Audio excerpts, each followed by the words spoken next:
বিদায় ২০২৫ সালকে ২১ শতকের ইতিহাসে অন্যতম গণবিক্ষোভের বছর হিসেবে চিহ্নিত করা হবে।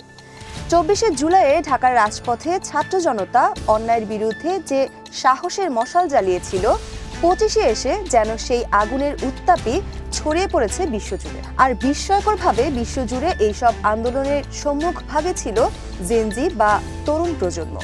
ঠিক যেমনটা বাংলাদেশ দেখেছিল ১ বছর আগে, ল্যাটিন আমেরিকা থেকে দক্ষিণ এশিয়া কিংবা ইউরোপের অভিজাত নগরী। চলতি বছরে বিশ্বের মানচিত্রের প্রতিটি কোণ কেঁপে উঠেছে অধিকার আদায়ের স্লোগানে।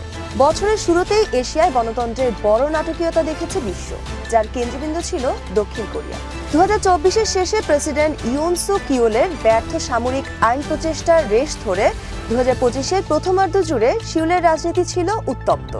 লাখো মানুষের বিক্ষোভের মুখে এপ্রিলে সাংবিধানিক আদালত প্রেসিডেন্টকে অভিশংসন করতে বাধ্য হয় এবং জুনের আগাম নির্বাচনে ক্ষমতার পালাবদল ঘটে।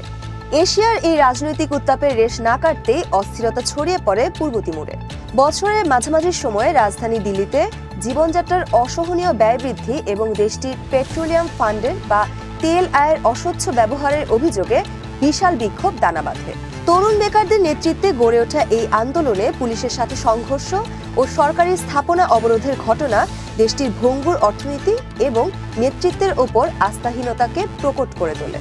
নেপালেও এবছর জেনজি বা তরুণ প্রজন্মের শক্তির চূড়ান্ত বহিঃপ্রকাশ ঘটেছে। সেপ্টেম্বরে কেপি শর্মা ওলির সরকার যখন জাতীয় নিরাপত্তার অজুহাতে ফেসবুক, হোয়াটসঅ্যাপ সহ সামাজিক যোগাযোগ মাধ্যম নিষিদ্ধের উদ্যোগ নেয়, তখন নেপালের ছাত্র সমাজ রাস্তায় নেমে আসে। আন্দোলনটি দ্রুতই দুর্নীতি বিরোধী ও সরকার পতনের আন্দোলনে রূপ নেয়। ছাত্রদের এই তীব্র আন্দোলনের মুখে শেষ পর্যন্ত টিকতে পারেননি প্রধানমন্ত্রী কেপি শর্মা ওলি। তাকে পদত্যাগ করতে হয় এবং দেশটিতে ক্ষমতার বড় পট পরিবর্তন ঘটে। এশিয়ার গণ্ডি পেরিয়ে ইউরোপের দিকে তাকালে দেখা যায় ফ্রান্সের নতুন প্রধানমন্ত্রী মিশেল বার্নিয়ারের কঠোর বাজেট নীতির প্রতিবাদে প্যারিস সহ বড় শহরগুলো কার্যত অচল হয়ে পড়ে। জনকল্যাণমূলক খাতে বরাদ্দ কমানো ও সামরিক ব্যয় বৃদ্ধির প্রতিবাদে ফরাসি শ্রমিক শিক্ষকদের নজিরবিহীন ধর্মঘট সরকারকে কোণঠাসা করে রেখেছে। ঠিক একইভাবে ল্যাটিন আমেরিকায় আর্জেন্টিনার প্রেসিডেন্ট হ্যাভিয়ের মাইলে এর শক থেরাপির বিরুদ্ধে বছর জুড়েই চলেছে তীব্র সংগ্রাম। সরকারি ব্যয় কমানোর জেরে দারিদ্র্যসীমা বেড়ে যাওয়ায় ছাত্র ও কৃষকরা ট্রাক্টর নিয়ে রাজপথ অবরোধ করেন, যা ট্র্যাক্টরাজো নামে পরিচিতি পায়। সরকার বাজেট উদ্বৃত্তের দাবি করলেও রাজপথের সহিংসতা ছিল নিত্যদিনের সঙ্গী।